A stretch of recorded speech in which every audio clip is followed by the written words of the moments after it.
Buenas tardes a todos. Bienvenidos al cuarto seminario quincenal de investigación. Hoy tenemos el honor de escuchar a una de nuestras estudiantes de doctorado en la facultad, que es Alba Hermoso. Alba se graduó en biología en esta universidad en el 2018, hace muy poquito. Hizo su proyecto de fin de grado en el Hospital Universitario Ramón y Cajal, utilizando la tecnología CRISPR-Cas9 para corregir la anomalía genética característica de la ataxia de Friedreich. Realizó después el máster en Bioquímica, Biología Molecular y Biomedicina en la Universidad Complutense en el 19. Su proyecto de fin de máster se basó en el uso de los oligonucleótidos antisentido para reducir los niveles de la proteína precursora del péptido amiloide en la enfermedad de Alzheimer. Y después de hacer este máster se incorporó finalmente al grupo en el que desarrolla actualmente su tesis doctoral, es el grupo del doctor Manuel Guzmán, en el Departamento de Bioquímica y Biología Molecular de esta facultad. Esta tesis está fundamentalmente basada, en pocas palabras, en investigar nuevos interactores del receptor cannabinoide CB1. Así que, sin más, voy a dar el paso a Alba. Muchas gracias, María. Voy a compartir la pantalla. ¿La estáis viendo? Lo tomaré como un sí. Sí se ve, Alba, adelante. Gracias, Cris. Bueno, pues muchas gracias por la presentación y también quería agradeceros que me deis la oportunidad de dar este seminario. Bien, yo voy a hablar sobre nuevas proteínas interactoras de este receptor CB1 cannabinoide y lo primero me gustaría que funcionara. Ahora, me gustaría empezar hablando sobre qué son los cannabinoides. Podemos encontrar cannabinoides de origen exógeno, que son aquellos que proceden de la planta Cannabis sativa. Estos los denominamos fitocannabinoides y podemos destacar, debido a su abundancia en la planta y a su actividad farmacológica, el THC o delta-9-tetrahidrocannabinol y el CBD o cannabidiol. A partir de ambos, se han desarrollado fármacos aprobados por la FDA y la Agencia Europea del Medicamento, como son, por ejemplo, Sativex y Epidiolex. El primero es un spray de aplicación sublingual hecho de THC y CBD en proporción 1:1, que se utiliza para el tratamiento de la espasticidad en pacientes con esclerosis múltiple. El segundo, Epidiolex, está hecho de CBD y se utiliza en el tratamiento de la epilepsia. Pero también encontramos fármacos como el Marinol o el Tesamed, que son análogos sintéticos del THC y se utilizan en el tratamiento de las náuseas y los vómitos en pacientes con cáncer. Bien, pero además de estos cannabinoides de origen exógeno, podemos encontrar otros que produce nuestro propio organismo y que denominamos endocannabinoides. Estos serían la anandamida y el 2-araquidonilglicerol, que junto con sus enzimas de síntesis y sus enzimas de degradación, además del receptor sobre el cual van a actuar, constituyen el denominado sistema endocannabinoide. Estos cannabinoides lo que van a hacer es actuar sobre los receptores cannabinoides. Existen dos tipos, el receptor cannabinoide de tipo 1 y el receptor cannabinoide de tipo 2. Ambos son receptores acoplados a proteínas G o GPCRs de clase A. Presentan 7 dominios transmembrana, 3 loops extracelulares, 3 intracelulares y un N-terminal y un C-terminal localizado en el citosol. A pesar de sus muchas homologías, una de sus principales diferencias puede ser la distribución en el organismo. El receptor CB1, por ejemplo, va a ser mucho más abundante que el receptor CB2 y se localiza principalmente en el sistema nervioso central, en algunas áreas como corteza, hipocampo, cerebelo o ganglios basales, aunque también lo vamos a poder encontrar en órganos periféricos como pulmones y tracto gastrointestinal. En cuanto a los tipos celulares en los que localizamos el receptor, se va a encontrar preferentemente en el terminal presináptico de neuronas, aunque también lo podemos encontrar en astrocitos, oligodendrocitos y microglía. Por el contrario, el receptor CB2 es menos abundante que el receptor CB1 y lo vamos a encontrar principalmente en el sistema inmune. Estos cannabinoides lo que van a hacer es actuar como ligandos, activando los receptores que señalizarán a través de proteínas G heterotriméricas. La principal función del receptor CB1 en nuestro organismo es una función neuromoduladora, de tal forma que cuando llega un potencial de acción y se produce la despolarización de la neurona postsináptica, se van a sintetizar endocannabinoides, que serán liberados y viajarán retrógradamente hasta la neurona presináptica, en la que se localiza el receptor CB1. Tras la activación de este receptor, lo que va a hacer es inhibir la liberación de más neurotransmisor. Por lo tanto, el sistema endocannabinoide en nuestro organismo reduce la transmisión sináptica. A pesar de que la señalización por CD1 está muy bien caracterizada y fundamentalmente lo hace a través de proteínas GI, inhibiendo la enilato ciclasa, también puede señalizar por otras proteínas G como las GS o las GQ11. Que lo haga por unas rutas o por otras va a depender de factores como por ejemplo el entorno, el tipo celular, el origen del agonista, la dosis del mismo o incluso que existan proteínas citoplasmáticas que interaccionen con el receptor y estén modulando su señalización. En la bibliografía se han descrito algunas proteínas que interaccionan con el receptor, como por ejemplo GASP1, FAN o CRIP1A, pero lo cierto es que ninguna de ellas ha demostrado tener ninguna relevancia fisiológica. Es por esto que en el grupo nos planteamos que podían existir proteínas citoplasmáticas que estén interaccionando con el receptor y modulando sus funciones. Y para ir un paso más allá, tratar de ver si esto podría tener algún efecto fisiológico. Para determinar las proteínas que interaccionan con este receptor hicimos dos aproximaciones utilizando el C-terminal de CB1. Una fue espectrometría de masas y la otra ensayo de doble híbrido en levadura. Para la primera, lo que hicimos fue clonar el C-terminal de CB1 unido a una lectina.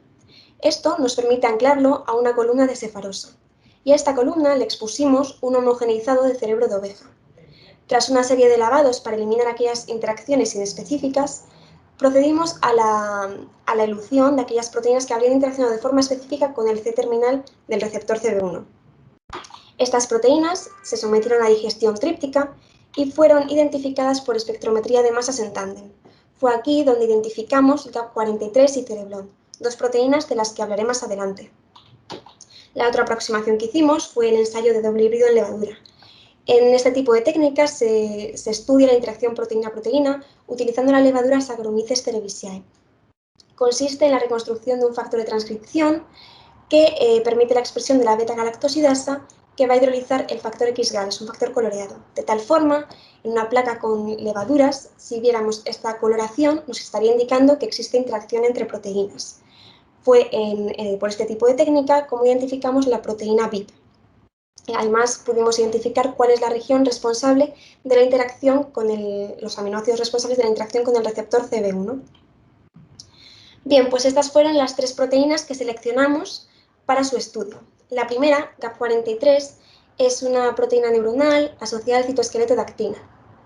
Se localiza principalmente en el terminal presináptico y en el N-terminal presenta dos cisteínas que se pueden palmitoilar y esta palmitoilación es importante para su anclaje a membrana. Pero además presenta un dominio efector que tiene una serina en la posición 41 que se puede fosforilar por PKC. Esta fosforilación es muy importante, ya que GAP43 fosforilado va a ser capaz de interaccionar con sus sustratos. La segunda proteína, BIP, es una chaperona de la familia HSP70, que es muy importante para el correcto plegamiento de las proteínas en la célula. Esta proteína la vamos a localizar principalmente en el retículo endoplasmático, aunque también podemos encontrarla en citoplasma. Por último, cereblón es una proteína que forma parte de un complejo de 3-ubiquitin ligasa junto con DDB1 y la curina 4. Esta proteína va a estar actuando como un receptor de sustrato, identificando proteínas citoplasmáticas y acercándolas a este complejo para que se les transfiera una molécula de ubiquitina. Como sabéis, el proceso de ubiquitinación es muy importante para la degradación de proteínas en la célula. Además, cereblón fue identificado como la diana farmacológica de la talidomida. La talidomida fue un fármaco que se prescribió a mujeres embarazadas durante los años 60 y que tuvo efectos teratogénicos sobre los bebés. Bien, lo primero que hicimos fue intentar validar estas interacciones y un primer ensayo que realizamos fue el de polarización de fluorescencia. Este tipo de ensayo se basa en el estudio de la velocidad rotacional de un determinado fluoróforo. Lo que hicimos fue marcar el C-terminal de CD1 con fluoresceína y tenemos purificadas nuestras proteínas de interés GAP43, BIP o cereblón.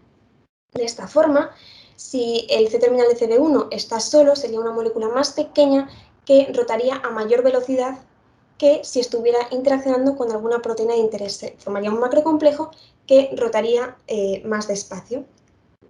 De esta forma, cuando incidimos luz polarizada sobre nuestra muestra y tenemos CD1 solo rotando a mayor velocidad, la fluorescencia que recibiríamos estaría más despolarizada. mientras que si forma un complejo con las proteínas de interés e interacciona, aumentaría la polarización de fluorescencia. Esto lo podemos cuantificar y a concentraciones constantes de nuestro T-terminal de CB1 marcado con fluoresteína, fuimos añadiendo concentraciones crecientes de nuestras proteínas de interés. En todos los casos vimos este tipo de curvas saturantes que nos indica que está habiendo interacción y además obtuvimos unas constantes de afinidad elevadas. Otra técnica que utilizamos para validar la interacción fue la ecoinmunoprecipitación.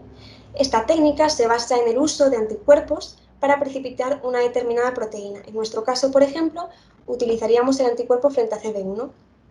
Al hacer este ensayo en condiciones no desnaturalizantes, además de precipitar nuestra proteína de interés, estaríamos coinmunoprecipitando aquellas que están interaccionando con CB1. De esta forma, tras la elución, podríamos cargar esto en un gel y ver y confirmar nuestra interacción. En los tres casos pudimos comprobar por esta técnica que cuando inmunoprecipitábamos CB1 obteníamos GAP43, VIP o su fragmento de interacción que habíamos identificado por doble híbrido, y lo mismo ocurre con cereblón. En este caso lo hicimos también en el otro sentido, inmunoprecipitamos cereblón y observamos que precipitábamos CB1. La última técnica que utilizamos para validar esta interacción entre proteínas fue la de PLA. Esta técnica es bastante similar a una inmuno en la que utilizamos anticuerpos primarios frente a nuestras proteínas de interés. La diferencia es que los anticuerpos secundarios están conjugados con sondas de DNA, de tal forma que si estos secundarios están muy cerca, a menos de 40 nanómetros, suponemos que interaccionando, se podrán detectar añadiendo unas sondas fluorescentes. De esta forma, si tuviéramos proteínas interaccionando, tendríamos una señal de esta forma, con un punteado rojo, que no tendríamos si no se estuviera produciendo esta interacción. En todos los casos, en células HEC que expresan CB1, transfectamos nuestras proteínas de interés y comprobamos este tipo de señal, y que la perdíamos o quedaban marcas residuales en los controles negativos. Así que por estas tres técnicas conseguimos validar la interacción entre nuestras proteínas y el receptor CB1. Lo siguiente que hicimos fue ver cómo esta interacción está afectando a la señalización del receptor.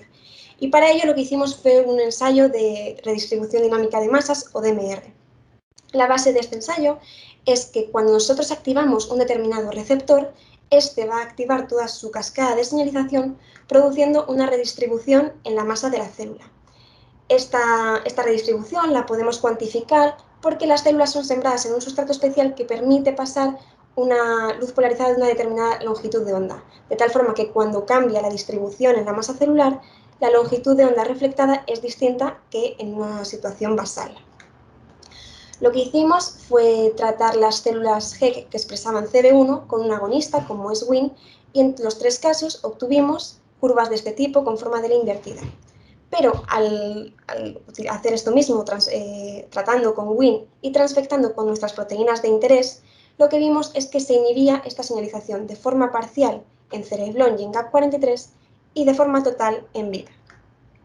Habiendo visto que se ve afectada la señalización del receptor por estas proteínas, quisimos ver concretamente qué vías de señalización estaban siendo afectadas.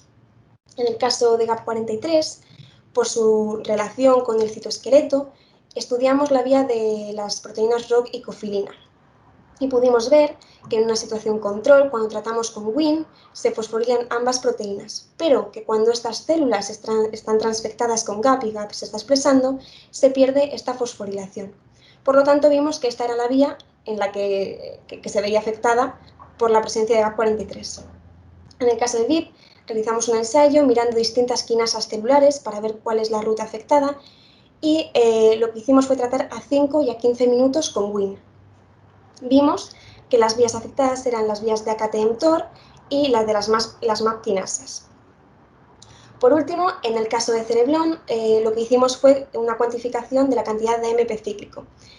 Si recordáis, al principio os he dicho que la principal vía de señalización de CB1 es a través de proteínas GI, que lo que hacen es inhibir la emilato ciclasa. Bien, pues para este tipo de ensayo lo que hacemos es que tratamos con foscolina, que es un activador de la emilato ciclasa, aumentando los niveles de AMP cíclico, lo que tomaríamos como nuestro 100%. De tal forma que si tratamos con CP, que es un agonista del receptor CB1, estaría inhibiendo esta endinatociclasa y disminuyendo los niveles de AMP cíclico, como podemos ver aquí. Pero cuando nuestras células están transfectadas con cereblón, esta inhibición se reduce. Por lo tanto, cereblón estaría afectando a la señalización por la vía canónica. También quisimos ver dónde se estaban localizando estas interacciones en el cerebro, en las estructuras cerebrales. Para ello lo hicimos con ratones que son knockouts para CB1 o que carecen de CB1 en neuronas GABAérgicas o glutamatérgicas. En el caso de GAP43 pudimos localizar la interacción, bueno, esto es por PLA, es la técnica que he descrito anteriormente, que en el caso de ver punteado rojo indica interacción. En GAP43 pudimos ver que interaccionaba en neuronas glutamatérgicas, concretamente en el giro dentado del hipocampo, en unas células que son las Mossy cells. En cambio, VIP lo localizamos en neuronas GABAérgicas, pero también en giro dentado, en interneuronas. Cereblón es un proyecto que va más retrasado y todavía no podemos tener datos sobre el lugar de interacción, aunque creemos que lo hace en neuronas glutamatérgicas. Para ver la relevancia fisiológica de la interacción del receptor con estas proteínas, lo que hicimos fue pasar a modelos in vivo. Para ello, por ejemplo, con GAP43 y Cereblón hemos utilizado la tecnología CRELOX-P. Tenemos las distintas proteínas flanqueadas por estas secuencias y lo cruzamos con ratones que expresan la enzima GRE con un promotor específico de neuronas glutamatérgicas o GABAérgicas para así quitar la proteína de estas poblaciones neuronales de forma concreta. En cambio, con VIP solamente pudimos utilizar los ratones heterocigotos, ya que los knockouts no son viables. Bien, a la hora de realizar el comportamiento, en los ratones de GAP43, como habíamos visto que se localizaba la interacción en las Mossy cells, estas células se han visto implicadas en epilepsia. Por eso decidimos estudiar este fenotipo. Para ello se administró kainato a los ratones para inducir las convulsiones y durante 2 horas se analizó la evolución de los mismos. Esto se analiza utilizando la escala de Racine, que valora del 1 al 7 el estado del ratón, siendo el 1 la inmovilidad y el 7 la muerte del ratón. Bien, lo que hicimos fue comparar unos wild types y unos ratones que carecían de GAP43 en las neuronas glutamatérgicas y tratarlos con vehículo o THC. Como se puede observar en las gráficas, parece que aquellos ratones tratados con THC que carecen de GAP43 en glutamatérgicas tienen una mejor evolución que aquellos tratados con vehículo. Esto se podría explicar porque en una situación de epilepsia hay mucha citotoxicidad y el receptor CB1 en neuronas glutamatérgicas estaría teniendo un papel protector. ¿Por qué? Porque, como he dicho al principio, CB1 lo que está haciendo es inhibir esa liberación de neurotransmisor, esa transmisión sináptica. En unas neuronas glutamatérgicas estaría siendo protector. En cambio, en unas GABAérgicas, al estar inhibiendo la liberación de un neurotransmisor inhibidor, no tendría este papel. Si hemos visto que GAP43 lo que está haciendo, en cierto modo, es inhibir CB1 y nosotros lo eliminamos en las neuronas glutamatérgicas, CB1 estará más activo. Por lo tanto, se favorecerá este papel protector y por eso podemos ver la mejor evolución en las convulsiones. Con los ratones VIP habíamos visto que se localizaba la interacción en interneuronas GABAérgicas. Este tipo se ha visto relacionado con procesos de ansiedad. El THC en dosis elevadas, como 10 miligramos kilo, causa ansiedad en los ratones. Y esto lo estudiamos en el test del Open Field. De esta forma, un ratón que está tranquilo va a entrar muchas más veces en el centro que aquel que tiene ansiedad. Se va a limitar a estar por las partes, los lados del laberinto. Bien, pues tras un tratamiento, el THC causa ansiedad, por lo tanto entrarían menos en el centro, pero tras un tratamiento crónico esto se perdería, desarrollaríamos tolerancia. Lo que hemos visto con los ratones heterocigotos para VIP es que no se desarrolla esta tolerancia y el THC sigue siendo ansiogénico tras un tratamiento crónico. Aquí podéis ver en las imágenes cómo un heterocigoto de VIP entra más tratado con vehículo y menos tratado con THC, por lo que sigue teniendo esta ansiedad. Por último, en los ratones Cereblón, como he dicho previamente, vamos más retrasados y todavía no tenemos datos sobre el comportamiento de los ratones, pero lo cierto es que Cereblon, cuando se describió por primera vez en 2004, se describió asociado a una mutación que hace que en vez de 442 aminoácidos tenga 419 debido a un stop prematuro.